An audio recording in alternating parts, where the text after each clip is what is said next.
AP EAMCET 2026కి సంబంధించి ఇదొక important video. So చాలామంది విద్యార్థులు ఆల్రెడీ ఇప్పటికే ఎంసెట్ ఎగ్జామ్కి అప్లై అయితే చేస్తుంటారు. చేసిన తర్వాత మన అప్లికేషన్లో ఏమైనా మిస్టేక్స్ ఉంటే మార్చుకోవాలని చూస్తూ అయితే ఉంటారన్నమాట. ఆ సమయం మనకి రానే అయితే వచ్చింది. సో మనకి అప్లై చేసిన తర్వాత కరెక్షన్స్లో మనం మార్చుకోవాలంటే ఇక్కడ 2 కేటగిరీలు అయితే ఉంటాయి. ఒక కేటగిరీలో చేంజ్ చేసుకోలేము, ఇంకో కేటగిరీలో చేంజ్ చేసుకోవచ్చు. సో ఎవరెవరు ఏదేది చేంజ్ చేసుకోగలుగుతారు, ఎలా చేంజ్ చేసుకోవాలి, మనకి డేట్స్ ఏంటి, ప్రతి ఒక్క ఇన్ఫర్మేషన్ కూడా ఈ వీడియోలో డీటెయిల్గా అయితే చెప్తాను. ముఖ్యంగా వీడియోలోకి వెళ్ళే ముందు మీకు డిస్క్రిప్షన్లో కామెంట్ సెక్షన్లో ఒక వాట్సాప్ బాట్ లింక్ అయితే ప్రొవైడ్ చేస్తానమాట. మన ఏపీ ఎంసెట్ అండ్ అలాగే తెలంగాణ ఎంసెట్ ప్రిపరేషన్ టైంలో ఈ వాట్సాప్ బాట్ అయితే చాలా హెల్ప్ అయితే కావడం జరుగుతుంది. ఇక్కడ ఎంసెట్ అని ఎంటర్ చేసిన తర్వాత మెయిన్గా మనకి ఏపీ ఎంసెట్ సంబంధించి రీసోర్సెస్ అయితే ఉంటాయన్నమాట. అంటే సిలబస్ కానీ, ఎగ్జామ్ ప్యాటర్న్ కానీ, వెయిటేజ్ కానీ, ఇంపార్టెంట్ కాన్సెప్ట్స్ కానీ, లేదంటే ర్యాంక్ ప్రెడిక్షన్ కానీ, ప్రిపరేషన్ ప్లాన్ కానీ, లేదంటే ఇంపార్టెంట్ అన్నీ మనకైతే ఉంటాయి. సో ఏదైనా ఒక సెలెక్ట్ చేసి ఓకే అని ప్రెస్ చేసిన తర్వాత మనకి ఈ విధంగా పీడిఎఫ్ ఫార్మెట్లో రావడం జరుగుతుంది. సో కాబట్టి మీరు వెతుక్కోకుండా వెంటనే అయితే డౌన్లోడ్ అయితే చేసుకోగలుగుతారు. మీ ప్రిపరేషన్ టైంలో టైం కూడా సేవ్ అయితే కావడం జరుగుతుంది. కాబట్టి ఈ వాట్సాప్ బాట్ని అందరూ అయితే యూజ్ చేసుకోండి. మనకు ముఖ్యంగా మీరు ఒకసారి స్క్రీన్ మీద చూస్తున్నారు కదా, మనకి ఇక్కడ ముఖ్యంగా 2 కేటగిరీలు అయితే ఉంటాయి. ఒకటి కేటగిరీ 2లో విద్యార్థులు అయితే చేంజ్ చేసుకోగలుగుతారు. అది ఎప్పటి నుంచి అంటే ఒకసారి మీకైతే క్లియర్ కట్గా చూపిస్తాను. ఏమేమి మనం ఆటోమేటిక్గా చేంజ్ చేసుకోవచ్చు చెప్తాను. ఈరోజు డేట్ వచ్చేసరికి ఆగస్ట్ 9th. మనం ఎప్పటి నుంచి మార్చుకోవచ్చు అంటే కరెక్షన్కి ఆగస్ట్ 11th నుంచి 13th వరకు టైం అయితే ఉంది. అసలు మనం ఏం మార్చుకోవచ్చో చెప్తాను.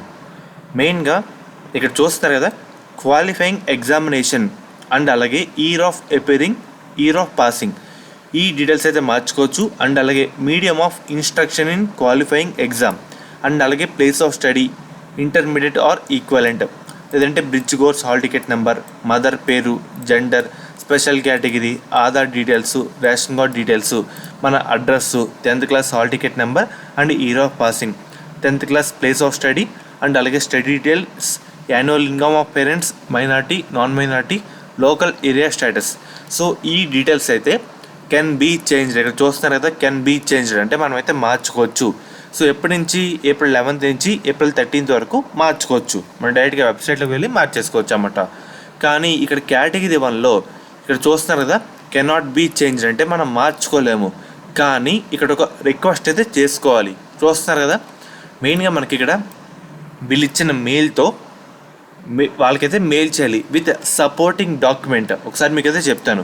మన ఎంసెట్ అప్లికేషన్లో మన పేరు కానీ తప్పుంటే, పేరు కానీ ఫాదర్ నేమ్ కానీ, డేట్ ఆఫ్ బర్త్ కానీ, ఈ మూడిట్లో ఏమైనా తప్పున్నా సో దానితో పాటు మన 10th క్లాస్ మార్క్స్ అయితే మార్క్ లిస్ట్ అయితే అటాచ్ చేసి పైన ఇచ్చిన ఈ మెయిల్కి అయితే మెయిల్ చేయాలన్నమాట. అప్పుడే మనకి ఏంటంటే మన అప్లికేషన్ కూడా ముందుకైతే వెళ్తుంది. అర్థమవుతుంది కదా. సో దాని తర్వాత సిగ్నేచర్, మనకి సిగ్నేచర్ కూడా కొంచెం చేంజ్ చేయాలంటే స్కాన్డ్ సిగ్నేచర్ అయితే పెట్టాలి. ఫోటోగ్రఫీ కూడా చేంజ్ చేయాలనుకుంటే స్కాన్డ్ ఫోటోగ్రఫీ, దాంతోపాటు మీ డీటెయిల్స్ కూడా పెట్టాలి. అంటే ఎంసెట్ అప్లికేషన్ ఐడి ఏంటి, ఇవి ఉంటాయి కదా, hall ticket number, date of birth, ఇవన్నీ పెట్టిన తర్వాత కనిపించే ఈ మెయిల్ ఐడికి అయితే మెయిల్ అయితే చేయాలన్నమాట మీరు. అండ్ అలాగే మనకి ఎగ్జామ్ స్ట్రీమ్ మార్చుకోవాలన్నా qualifying examination hall ticket and అలాగే qualifying examination hall ticket number అయితే పెట్టాలి. కమ్యూనిటీ మార్చుకోవాలంటే క్యాస్ట్ సర్టిఫికేట్ అయితే పెట్టాలన్నమాట. అటాచ్ చేసి వాళ్ళకైతే మెయిల్ చేస్తే వాళ్ళైతే మారుస్తారు. కానీ మనమైతే మార్చుకోలేము. మనం మార్చుకోవాలనుకుంటే కింద కేటగిరీ 2లో ఏమైనా డీటెయిల్స్ ఉంటే మనమైతే మార్చేసుకోవచ్చు అన్నమాట. కేటగిరీ 1లో ఏమైనా తప్పులు ఉంటే కనుక వాళ్ళకైతే విత్ సపోర్టింగ్ డాక్యుమెంట్తో మనమైతే మెయిల్ చేయాల్సి ఉంటుంది. అండ్ అలాగే చూస్తారు కదా, corrections of related to category 1 items will be done at the convener. Official వాళ్ళే చూస్తారు. అది కూడా వెరిఫికేషన్ చూసి వ్యాలిడ్ డాక్యుమెంట్స్ అన్నీ కరెక్ట్గా ఉన్నాయి లేదా అప్పుడే మారుస్తారు. కేటగిరీ 2లో మనమైతే మార్చుకోవచ్చు అన్నమాట.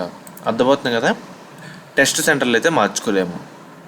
సో ఫ్రెండ్స్, అండ్ అలాగే వాట్సాప్ బాట్ కూడా అందరూ యూజ్ చేసుకోండి. మీ ప్రిపరేషన్ టైంలో చాలా హెల్ప్ అయితే కావడం జరుగుతుంది.